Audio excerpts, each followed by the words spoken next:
Mount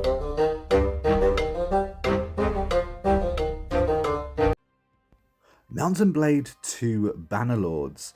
Now, since I've been recently redoing and expanding on a couple of tips videos, I figured it'd be a really good idea just to show a large scale battle from beginning to end.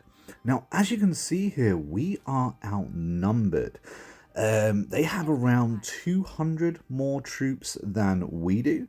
First thing I would say is, don't be afraid of a larger conflict. Now, one rule of thumb I have in general for X games, strategy games, is don't fight a battle unless you already know you've won. However, when it comes to Mount and Blade, something you're going to have to remember is that Lords normally have like a personal guard, right? They have like a certain number of troops that are leveled up. The majority of their troops are going to be lower end, lower level troops, meaning you're probably going to be the only army out there, especially late game, with a pretty maxed out troops. So my 400 troops are 400 pretty good, strong, high leveled troops. I've got a crafted army, whereas they are a load of lords with a few good knights. Don't get me wrong, some of these armies are very, very good, but ultimately they're at below quality. Now, as you can see, what I'm doing right now is I am moving my troops, my formation, and I'm stretching them along the battlefield. This is so useful for so many different things. Personally, I like to put my archers already behind my infantry, especially when I'm outnumbered. Now, how I did that is I selected the troops that I wanted to move, and then I used the right trigger to drag my troops along. So I squeezed the right trigger and I moved the cursor along the field, and then that changed the shape of my troops. And obviously from that you can put them in whatever kind of formation you want. Loose is probably best for archers, and good old shield wall is probably going to be best for your infantry.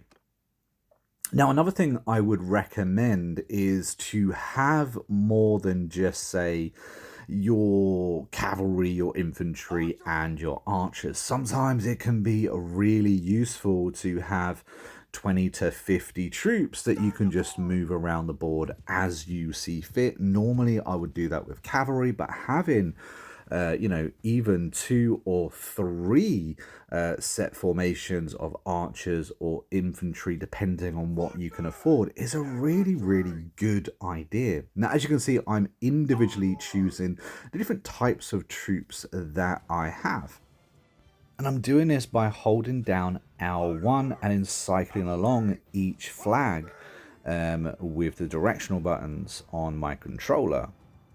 Now, obviously, this is going to be really useful. Rather than just, shouting charge to all your troops or letting it just happen organically, it means you're able to really strategize over the battle. And of course, we are outnumbered. There's 600 plus troops here against our 400. So a little bit of skill and a little bit of strategy will go a very, very long way.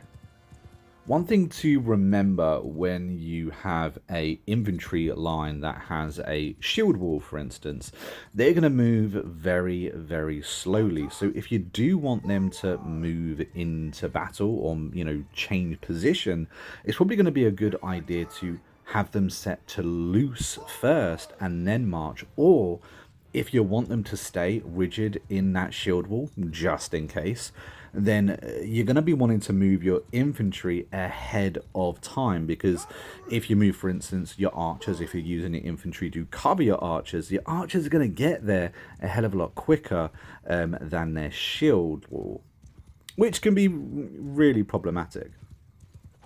Now, what I like to do is try and find their cavalry. Now, the enemy cavalry is always going to be the bane of your existence, depending on, how outnumbered you are. The cavalry are going to be, real big shock troops. So you're going to want to try to distract them, eliminate them as quick as possible. Hence why I have a personal guard with me. I have around 20 pretty decent knights. I know that I can handle myself. I have very good armor. You're going to see my character taking some pretty big hits, and it's only doing minimal damage. This is because I have some of the best armor that I can find currently in the game. If you don't have that kind of armor, obviously the best tip I can give you is to stay alive. You staying alive and being able to be the commander on that battlefield will save tens, if not hundreds of lives, depending, of course, on the scale of the battle. So staying alive has to be your first priority. Try and help out the battle wherever you can. Obviously, I've used my personal guard to kind of like incite the cavalry, try and inflict a bit of damage to them, disorganize them if I can.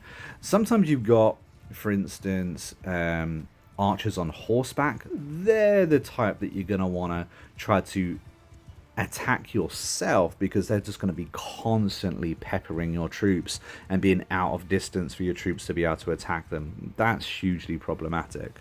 However, one thing I would say is that archers in this game are very overpowered. Just like in actual medieval warfare, archers are very overpowered. They are obviously your ranged unit, meaning that they can attack and kill the enemy without suffering any losses whatsoever. So if you're able to maneuver them into an area where they're actually able to do some damage, while of course being covered, remember that most archers are pretty weak. So when it comes to melee combat, they're not going to hold up, hence why they tend to need a bit of a shield. Now, I'm using Feigned Champions. Now, they do happen to be probably the best ranged unit in the game, and I say that for a few different reasons. Apart from them having very good accuracy, they are using a bow, which means they can shoot faster than most crossbow users. I believe they do shoot faster than all crossbow users.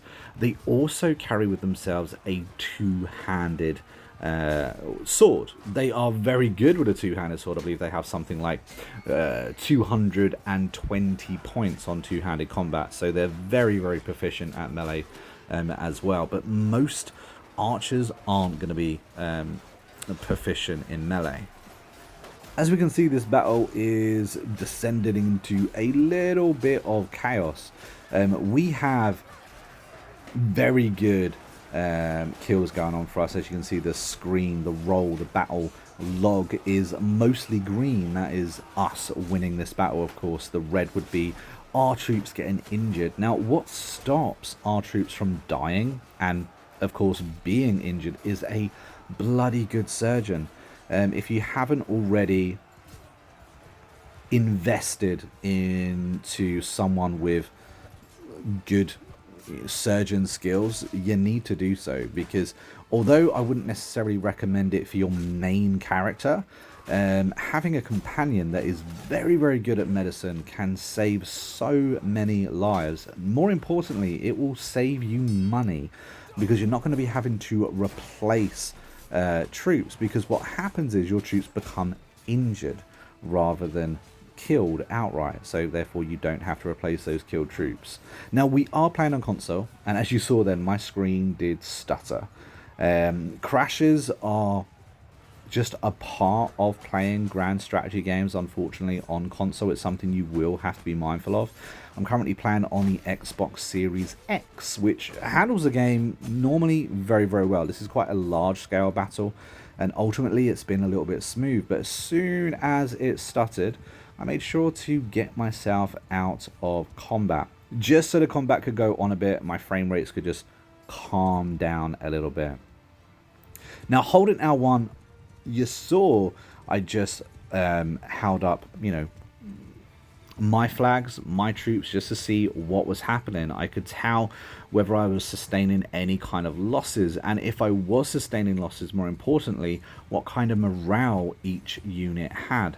Morale's really important to pay attention to in this game, Because if morale drops too low, for instance, within my archers who may have got overrun by cavalry, then they will flee the battle. If they flee the battle, I'm going to be severely outnumbered, considering I believe I brought along a fair few archers. So keeping an eye on that, seeing which units and troops need support, and you being able to support them is a really, really good idea. Again, another reason why I suggest and recommend having like a royal guard, so that way you have a set number of troops that are completely mobile that you can move around without affecting the battle.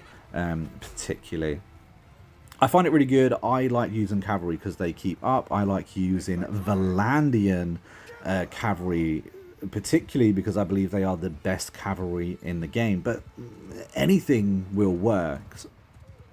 But especially in these larger scale battles, having that mobility and having those troops that you can just pull here, pull there, as and when needed is really important. Especially, I would say, if you are playing on the Xbox Series S, for instance, or even if you're playing on the old gen consoles, because I believe Bannerlord is still available on PlayStation 4 and, of course, the original Xbox. Now, the reason I say that is because you may have turned down your settings so not as many troops appear on a battle at once. If that does happen, the enemies will receive reinforcements much like yourself. They can pop up almost anywhere sometimes. So being able to keep like a good eye on what's happening is really important. I would regularly recommend just holding L1 just to scan the battlefield and see where everyone is. Sometimes the enemy is trying to play a fast one and they bring up someone on the rear. Now, as you can see, we got a very good amount of renown and a very good amount of influence from that, which is fantastic. There was several parties in their army. When it comes to taking them prisoner, releasing them, executing them, what should you do? They're big questions and something that you need to decide how's best going to help you in your kingdom or your game. A pretty blank statement is do not execute. If you execute, it's going to mess up your game. You're going to get negative relationships with pretty much everyone. I would recommend in a time of war to keep everyone as prisoner, because if they are your prisoner, then they cannot lead a party against you on the map. However, releasing them does give them positive relationship towards you. So if you are trying to recruit a lord a little bit later, think about doing so. As you just saw then, I took a hell of a lot more prisoners than I could carry. Absolutely recommend doing that because you can sell them at the tavern. If you have good roguery, you can get some pretty decent money and some pretty decent roguery experience from prisoners as well. It's a great source of income. Also, if you big up roguery, what also will happen is you'll get a lot more loot. Not only a lot more loot, but a higher quality of loot too. Now, the prisoners that you've taken, the lords, I recommend putting them in your dungeon. Any castle, any town, even if it's to, you know, another clan, just put them in a dungeon. It reduces the risk of them being able to escape, and of course creating those parties against you too. I think if you're not going to go down the smithing route, then roguery is a very good skill for you to level up, because there's a lot of money to be made in prisoners and selling loot. Alternatively, if you are on one of the old gen consoles and you're playing this game, then tactics may be your best friend. You're going to be unable to avoid all large scale conflicts, but if you are on the older gen consoles, then tactics is going to be your way that you're going to be able to send troops into battle, as in without you leading that party. And the higher your tactics, the more likely you are to succeed. And of course, we've already touched on medicine and just how important this is. Whether you are your clan surgeon or you have a companion to be your clan surgeon, it's so important. It will save you money, it will save you troops, and of course it means that you and your troops will heal quicker in future as well. But guys, that is a very quick tips video. You saw a large scale conflict Hopefully you learned something, or maybe you just found it entertaining. Either way, let me know down in the comments, and until next time, happy gaming.